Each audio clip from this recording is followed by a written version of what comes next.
Hello everyone, welcome back to another episode of Foundation of a Healthy Smile, and today we will be talking about how your child can overcome the fear of coming to a dentist. Once again, welcome, Doctor. Always a pleasure to be here and to be talking about what's so close to our hearts and what we do every day.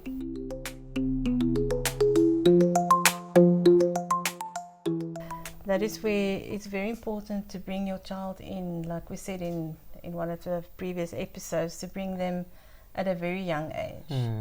So we said World Health Organization says that they recommend before the age of 1 to bring your child to the dentist, and we spoke a little bit about why.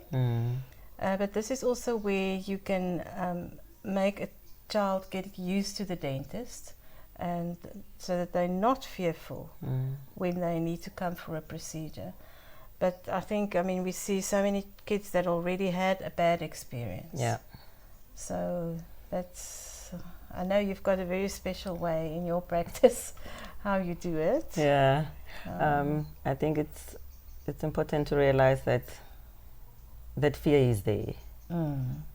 Acknowledge it. Acknowledge it. Yes. As a parent and as a treating practitioner, that fear is there. And in your experience, what are some of the things that cause that fear? Well, first of all, of course, there can be bad experiences at a dentist. We see that a lot. Yes, that maybe are not child friendly, and I do not blame the dentist at all, because as much as I love seeing children, I do not want to see adults. So exactly. I understand that the adult dentists, yes, the dentists who see adults might not be comfortable with children. So I think the first of all is that. One thing is also the fear of the parents. You know, if parents come in and they already tell you about a story that when they were a child, they were held down in a chair and the doctor's going to inject you. The way the parents talk to the child, if you don't sit still, doctor's going to inject you, or I know he's when going to that take happens, out all your teeth. when that happens, don't you, at that point when a parent does that and you're thinking, okay, you've just ruined everything. Exactly. Like, okay. Then we start all over again. Yeah. The influence of the parents are really, really, really important, and to prepare your child. There's a lot of lovely books, e-books. These days there's a lot of material, a lot of methods online that you can find to make your child comfortable, or at least know more or less what to expect. So if I get you correctly, what you're saying, this becomes a partnership between the dentist and the parent, because then the parent sometimes they just bring in the child and think, okay, there you go. But it's important, like you say, the influence. To prepare them as well. Prepare them, appraise them when they're doing well with the dentist, and that support is important. The earlier they bring them, the easier it is. We also talked about role playing, you know, if there's an older sibling, to bring the little one in to play around and see what happens. I've also had parents which I think is a good idea, if the parent is not fearful of, for instance, having teeth cleaned, they can take the little one with when they have their oral hygiene appointment. Yeah. And then the child sits on the parent's lap, as long as the parents are comfortable with that idea. Yeah. I think another thing to mention is often as dentists with a special focus on kids, is that, I don't know if you find it the same way, but is that sometimes you have to sort of like help the child to unlearn the previous experience. What I mean by that is that when they come in, sometimes you won't even do what they came to do. You sort of like have to work with them to sort of like unlearn the previous experience, so that they gain confidence to say, okay, it's okay to be at a dentist. So often we'll just do a checkup and not really do too many things, just to make them comfortable. And then they know when they leave the practice that, okay, so it wasn't that bad. It wasn't that bad. Yes, yes. So I always say, you know, you have to help the child to sort of like unlearn the previous experience, like we said. You know, the experiences sometimes we call it them. the process of desensitizing. Yeah, you know, there you but go. It's a process that we take a child through, and children are so different. One child will quickly get over a previous experience. Another child will have to come in many times to experience and to unlearn, like you say, what they've learned. Another thing that I find so helpful is to involve them. Yes, yes. During the visit. Very much so. If you involve them and, you know, they're helping with you with the suction or something. Yes. So we would also, I don't know what, some kids would love to press buttons. Yes. I would let them take up the chair. Yes, I would let them take up the chair or take down the chair, of course controlled, otherwise it gets out of control completely. And we would introduce the suction as a little straw, and we would put it on their hand first. So this is also what we call the show, tell, do. We show them the suction. This is the little straw that takes the spit out of your mouth, and then we would put the suction on, put it on the hand, and say, okay, let's put it in the mouth to make them feel what it feels like. And children will have different responses to that. Some kids so it's important to have the kiddies' terminology. Yes, for sure. Yes, so that it's not overwhelming for them. Yes, no, very much so. Yes. It's a game. It's a game. I always tell the kids that it's lovely to be a pediatric dentist or to see kids, because we play games the whole day. Yeah, absolutely. They love it. We do. And then, so what I often do with the syringe, it's quite fun. I would wink to the parent and I would let the child press the air button first, which is fine, and then I would put the syringe in the direction of the parent, and when the water comes out, then it splashes to splash the parent. That's a this good can one. Also get out of hand. So everything. Everything in moderation. True. That's just making them get used to the equipment. So I think the main thing is to involve them. That's what we do mainly, right? Also to give them a flavor. So often parents would ask me, why do we do a polishing on a little child? You know, it's just, it goes so quick. What is the reason? So there are a few reasons, and one of them is for us to see how they react when we put when we work in their mouth. So, but involving them, we would also ask them what flavor of toothpaste they want. You see now. What flavors do you have? They take ownership of everything as well. Yes. But I think another thing that works quite well is affirmation as well. If you affirm them. Yes. If they do well. If they do well. Yes. I promise you can get most done. You can get away with it. You can get away, and often parents would say, I didn't know my child was going to be that good. But it's just the way that you talk to the child and make them feel comfortable. And you sort of like have to relate, and you must be a child yourself as a dentist. Yes, that's why we love doing it. So some of them, like you said, it's a game, hey? Yes. So some of the things that we do also to make them comfortable during the consultation is, at our practice, we give them the elephant. They love that elephant.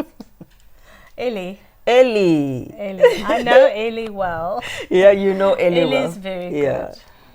If you know, you know. So, and again, you know, it's different colors. They get to choose the color. Yes, they have a choice. That's very good. But that elephant gives them that sense of comfort, a friend, you're not alone.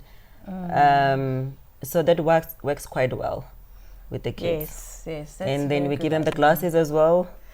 Yes, you have that at the practice. That's very cool. Yeah, then they get to choose the glasses. And so why do you give them glasses? So we normally say to them, so that the lights. It's sunglasses actually. No Han. And they're inside the practice. They're fun sunglasses. They're fun sunglasses. I love wearing them. So what we tell them is that we don't want the light to hurt your eyes. But I mean, it's bright. It's too bright. Yeah. So some of it is true, but also we don't want them to see too many things that we are using as well. Yes. Like you said, it's a game. It is a game. And Yeah. we cheat sometimes a little bit. Ah, that's okay. Like the sunglasses. Yeah. But That's we okay. also get parents that do a lot of bribery. So Yes. I mean, that's Yeah, anything to get them open the mouth and we get the work done. yes. And they also find then that they've accomplished something. They've Yes, opened their mouth. They absolutely, were scared when absolutely. they came in, but Mm. they got on a chair and they looked at the tools and they were introduced. They opened their mouth. Yeah. They chose a flavor Yeah. of toothpaste. Mm. And then we have at the practice where I am at, we have chocolate toothpaste. So you can choose between chocolate, berry, cotton candy, and there's quite a few flavors. Yeah, to choose so from. They love choosing. But when you're just mentioning about how they taking ownership and everything, it's always something for me so special to observe how they come the first visit. They're so nervous. They're afraid to come inside.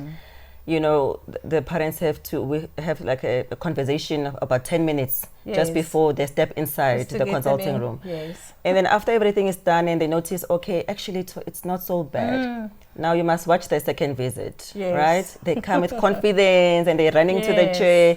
And for me, as a pediatric dentist, for me at that moment is like mission accomplished. Yes. Because I agree. remember, we want them to have And that yes. relationship with the environment, the dental environment, with us as well. Yes. And they relate to us as friends, you know. Yes, and they would look forward to the visit. And they look forward to the visit. Actually, That's they will remind mommy and say, "Mommy, let's go." When you about know. going to the dentist? I was looking at another review it came in this week, and the mommy was saying the child now wants to come to us every week. Every week. Imagine that. Isn't that special? That is very special. So I said to them, well, we can't do, the teeth every week, but you can always come for a hug. Yes. Right? Of course they can. And that's a sort of a relationship that we build with Yes. them. Yes. Just to make sure that they're nice and relaxed and to overcome that fear. Yes, Yeah. yes. What I also find works well is positive reinforcement, like you mentioned. Do you have bravery certificates? We do. Even the stickers. And stickers? Yeah, yes. they love the I stickers. think the kids love that. And the balloons. Oh, the kids love those They balloons. love the balloons. Yeah, they love the balloons. So the balloons, of course, it's our gloves that we use, Mm. and then we blow them up like a balloon, and we paint a little face on it, or we draw a little face on it. And if the kids are older, I tell them to go and make a water balloon. I think we become more like artists, eh? Very Or much so, yes. Should be part of our curriculum, eh? It should be. It should be. Because it will really challenge you to blow up that balloon and make a puppy dog, and Yes. Sometimes I even ask once, especially when they've come several visits and you gave them that puppy dog and said, "Doc, today can you do?" Then they just mention something else, and they're thinking, "Oopsie, actually, Yes. I'm not much of an artist." Yes. We Yeah. do get, at some of our congresses, we do actually give courses on balloons, on how to fold those balloons. So, I need it. yeah. But back to the certificates, the one good thing about it is that they can always put it on their fridge and their, so it's always a reminder. Yes. And they could show it off to their Yes. teachers, their grannies, Family members. It's a very important thing to Yeah. do. Oh. Yeah, again, it just boosts their confidence as well. Yes, yes. Okay. Rewards, we love rewards. Children love rewards as well. Yeah.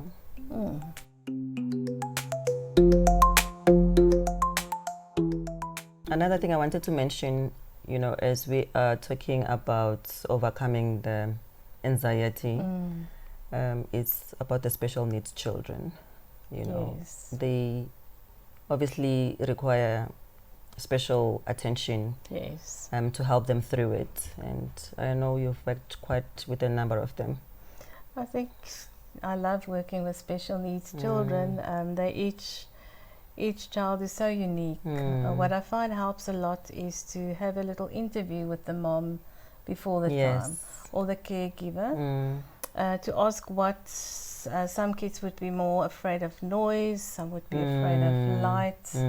So we try and find out first what the special needs child, what can they understand, up to what level can we communicate with them, because sometimes communication, of course, is very good. Other times with some autistic children there is no communication. So I definitely give the parents or the caregiver a call first, and we make the appointment at the end of the day, where we know we're going to be able to take a lot of time, and then we'll really do what we can. Most of the special needs children, if they fall within the autism spectrums, they're really difficult to communicate with. So there are lots of things that we can do, but each child is special. It's different, yeah. And special needs is not only autism. We see a lot of children with severe disabilities, physical disabilities, and again we have to teach the caregivers how to take care of their teeth, how to Can I clean be their honest teeth. with you? Can I? You can. You may be. There's one part that gets me about my job. To be honest, sometimes I cry. Oh yes. Yeah. Oh, So yes. I agree. So that's sometimes it's a bit difficult when you see that, you're trying to help them and they're struggling. I've had a lot of times where I cried. Yes. So, but it comes with everything there. I remember the child we saw at the Nelson Mandela, at your practice. Yes. At the Nelson Mandela Children's Hospital, that the granny brought in. Yes. And I mean, she was so good with him, but you could not communicate with him. That is really sad. Yeah, it's sad and it's difficult and I think my heart always goes out to the parents, because you spend let's say 45 minutes with a child, and you're thinking there are parents, they have to deal with that every day. And I think that's one thing that always gets me. It's not easy, but they're quite smart, and when you engage them, like you say, and you've prepared for them well, actually they can surprise you. They can surprise you. They cooperate very well. They do. Yeah. But I take my hat off to the parents. Absolutely. Respect parents out there. Yes, we do. One thing about special needs children is that we can do sedation for them, for instance. So there are ways of dealing and helping the kids to clean their teeth, to do an examination. Unfortunately, often it does involve a general anesthesia, but sedation is also an option, which is depending on the age. Depending on the age and the wellness of the child, how healthy the child is. Yeah. All right, so that sums up our episode for today. I just want to, from the bottom of my heart, thank you once again for joining us. Always a blessing to have you here, sharing the knowledge with us and the expertise. We really appreciate it. To our viewers, thank you so much for joining us once for our episode today. I hope you find it helpful, and please share with your colleagues, your friends, family. Let's spread the knowledge, let's spread the information, let's spread the awareness. I know that some of you might still have some questions, right? Yes, so you're welcome to drop them there by the comment section, your comment or any stories that you would like to share with us. You're welcome to do so. We would love to hear from you. So don't forget to like, share, subscribe.